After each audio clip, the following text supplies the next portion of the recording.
We got some breaking news coming out here. The Las Vegas Raiders star left tackle Kolton Miller is officially holding out as he's seeking a brand new contract. And today we're going to talk about what this means for the Raiders as we kind of go forward. Earlier, we had heard this report where the Raiders were really interested in bringing in Missouri tackle Armin Membau. Apparently, he was one of the targets for the Raiders with the 6th overall pick. And now with this new report that Miller is officially holding out, that report could make a lot of sense, right? Maybe the Raiders are looking to potentially replace Kolton Miller as we kind of go forward. The report comes out by ESPN's Jeremy Fowler. Fowler puts it out there that the Raiders left tackle Kolton Miller is not currently participating in the voluntary offseason program as he seeks a contract extension per source. Miller, 29, 7-year starter, is a 2026 free agent, and the Raiders have not engaged in contract talks with the former first-round pick. You know, this report to me is very interesting, right? So we're at the voluntary offseason program, right? So Kolton Miller does not have to be there. And truth be told, there's 20 other guys that are not in the building right now, right? There's so many guys that aren't in the building. There's so many guys that are essentially not participating with what the Raiders are doing right now. And it's not a big deal, right? But the thing with Kolton Miller putting this report out, or at least Jeremy Fowler putting this report out, is the report's coming out directly from Kolton Miller's agents, right? Whoever is representing Kolton Miller are the guys that are reaching out to Jeremy Fowler. And we can basically confirm this because it's not a big deal that Kolton Miller is not at the voluntary offseason program. But again, the fact that he's not there and the reports coming out means that his agents are putting it out there. The fact that in this tweet specifically, it says that the Las Vegas Raiders have not engaged in contract talks with Kolton Miller. The fact this is a part of that tweet tells me that Kolton Miller's agents have most likely reached out to John Spytek and they haven't really gotten any sort of response. So by putting this tweet out there, there's a little bit of heat that's going to start to build up for John Spytek because people like me are going to tell the Raiders, get this guy locked in long term. This guy is one of the best tackles in the NFL.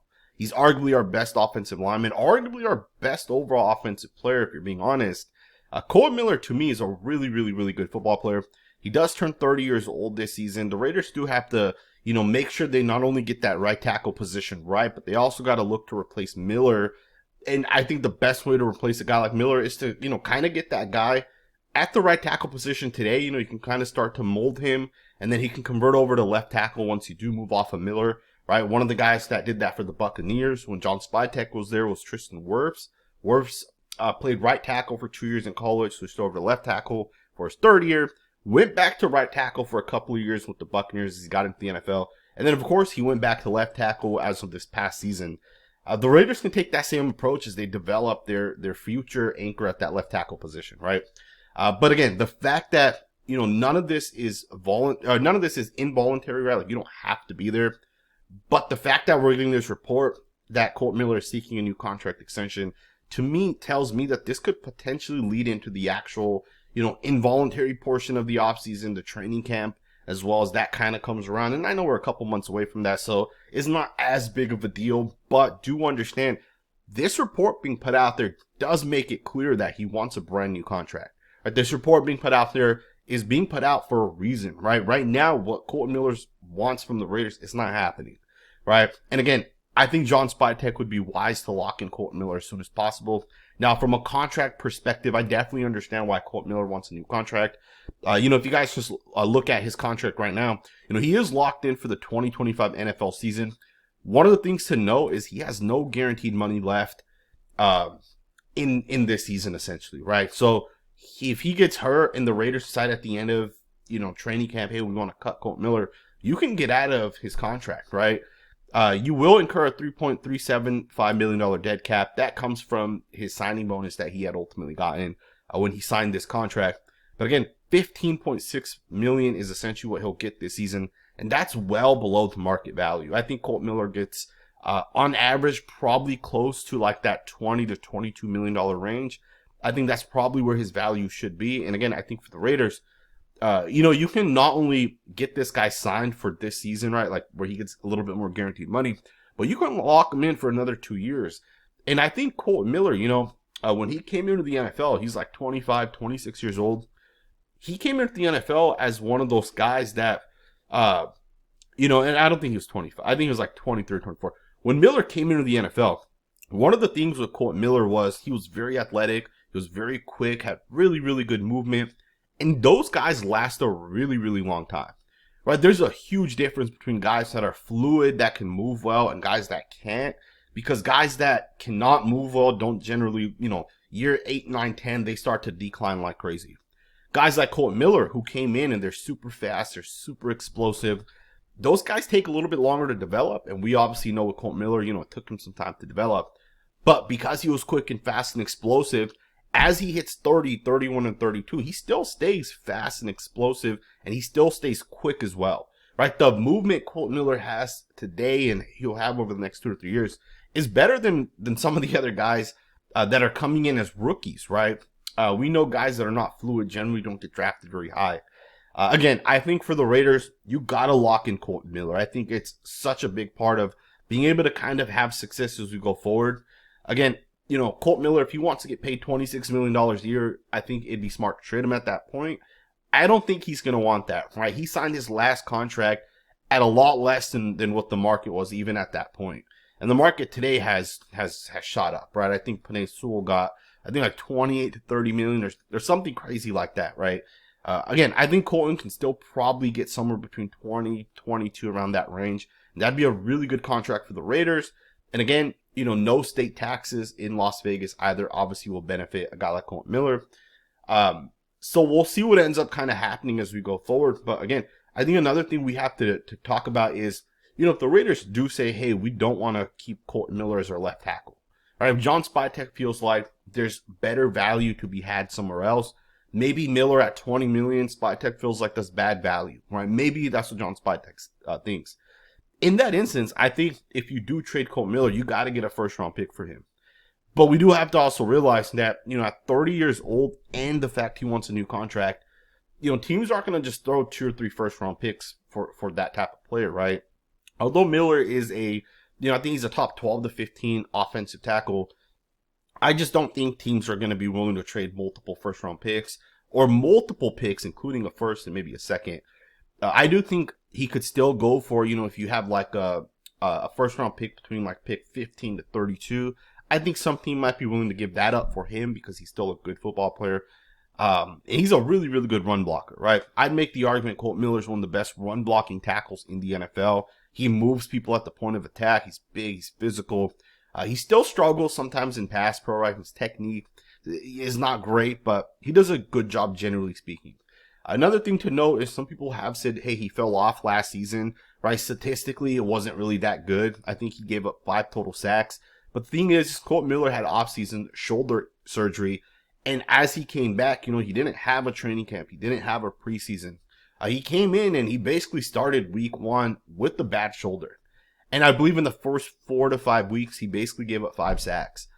And then I think the rest of the season, he gave up like 1 sack, right? It was something crazy like that where he had a really good, the back 2/3 of last season, right? Again, I think statistically, Kolton Miller was still really good. And then on tape, the guy dominated, right? Especially as the season kind of progressed and it kind of went on. I felt like Kolton Miller really got back to form. And again, I think it'd be wise to lock this guy up. I really do think John Spytek would be making a mistake. Now, if you do look to replace Kolton, right, the value aspect's one thing, but then you got to find the actual players to replace Kolton Miller. I saw some people throw out there Munford's name out there. Hey, Munford was good at left tackle in the past. Why not give him that opportunity to start? Maybe there's something with him. I would disagree so heavily with Munford being the guy over Kolton Miller. It just doesn't make sense to me. I don't think Munford's ever going to be a good starting caliber offensive tackle. He's just too slow. Right? He doesn't have the movement. He's not fluid. He's very slow. You're oftentimes going to have to chip and double team. Maybe DJ Glaze stays at right tackle, and then you bring in Armin Membao. You draft him. You put him at left tackle. Vice versa, right? You can keep Membao at right tackle, and then Glaze, who played left tackle in college, can just go back to that left side. But then you're also kind of assuming that DJ Glaze is going to be a good football player, right? If you move off of Kolton Miller and say DJ Glaze is the future at left tackle, you're making the assumption that DJ Glaze is going to develop, and none of that's ever guaranteed, right? DJ Glaze was a 3rd round pick for a reason, right? It was because of the fact that he didn't have a ton of upside and potential, at least in the value of NFL teams. I also think DJ Glaze is one of those guys where, if I was drafting Glaze last year, I would have drafted him as a guard, right? So I think naturally what could make sense for the Raiders is, you extend Kolton Miller, you draft Armin Membaut with the 6th overall pick. You got your left tackle and right tackle right there locked in for the next 3 to 5 years, right? With Miller, of course, the extension. And I think DJ Glaze is going over to the right guard or left guard position, whichever one you want to put him at. I think that'd be great value for the Raiders because you got DJ Glaze for another 3 years. I think he can be a top 15 guard in the NFL. Like, I think he has that type of potential. If you move DJ Glaze to the left guard spot, you have a really solid offensive line, assuming you bring in Membaut and you extend Kolton Miller. To me, that's a top 5 to 7 offensive line, assuming Kappa or Parham end up being solid at right guard. And of course, Jackson Powers-Johnson goes to center. You have 3 dominant offensive linemen right there, right? And then, of course, DJ Glaze could become a dominant player as well, right, at the left guard position. I think offensive line is one of those units where it's not the sexiest unit to put money into, invest in, but the truth is the teams that put the most money in their offensive lines, right? You can go to the cap dollar spent per year.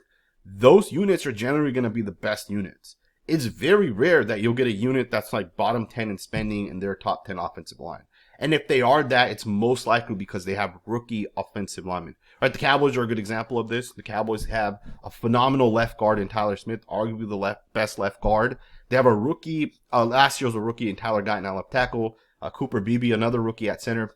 Those 3 guys right there could all be really, really, really good players as we go into this next season. So they'll have 3 guys on rookie contracts, and that could allow that unit to be a top 5 unit.